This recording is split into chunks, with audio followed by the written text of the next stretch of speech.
तर राज्यातल्या लाडक्या बहिणींसाठी एक खुशखबर आहे आणि एक दुःखद बातमी आहे।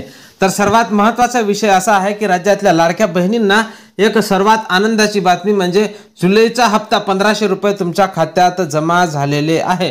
हा सर्वात महत्त्वाचा विषय आणि सर्वात आनंदाची बातमी आहे। आणि त्यासोबतच एक दुःखद बातमी लाडक्या बहिणींसाठी येत आहे, ती म्हणजे तुम्ही ज्या हप्त्याची वाट पाहत होते ऑगस्ट महिन्याच्या 3000 रुपये आपल्याला मिळणार अशी चर्चा होती, पण आता जुलै महिन्याचाच हप्ता 1500 रुपये तुमच्या खात्यावर जमा करण्यात आलेला आहे।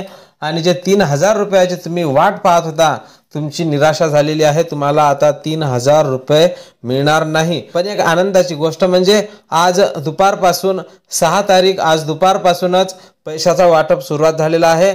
काही महिलांना मेसेज सुद्धा आलेले आहे आणि ज्या महिलांना पैशाचा मेसेज आले असतील, पैसे आले असतील, त्या महिलांनी मला नक्की कमेंट करून कळवा। ज्या महिलांना आज पैसे मिळणार नाही नेहमीप्रमाणेच त्या महिलांना आज उद्या परवा 3 दिवसाच्या फरकाने पैसे मिळणार आहे आणि 9 तारखेपर्यंत सर्व लाडक्या बहिणींच्या खात्यावर हे पैसे जमा होणार आहे। तर रक्षाबंधनाची भेट 3000 रुपये मिळणार आता असं काहीही राहिलेलं नाही। आता स्पष्ट झालेलं आहे तुमच्या खात्यावर 1500 रुपये जमा करण्यात आलेले आहे। 3000 रुपये वगैरे तुम्हाला काही मिळणार नाही। सर्वात खरी बातमी आणि सर्वप्रथम तुम्हाला आपल्या चॅनलवर पाहायला मिळत आहे, त्यामुळे सर्व माता भगिनींना माझी विनंती आहे त्यांनी आपल्या व्हिडिओला लाईक करा, चॅनलला सबस्क्राइब करा। सर्व लाडक्या बहिणींना 2-3 दिवसात पैसे मिळणार आहे।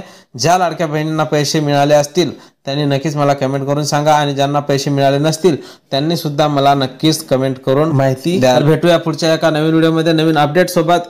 आणि ऑगस्ट महिन्याची काही अपडेट आहे का, ऑगस्ट महिन्याच्या रक्षाबंधनाच्या दिवसावर किंवा त्याच्यानंतर तुम्हाला ऑगस्ट महिन्याचे पैसे मिळतील का, हे सुद्धा माहिती मी काढणारच आहे। तोपर्यंत खुश रहा, आनंदी रहा। रक्षाबंधनाच्या हार्दिक शुभेच्छा। जय महाराष्ट्र।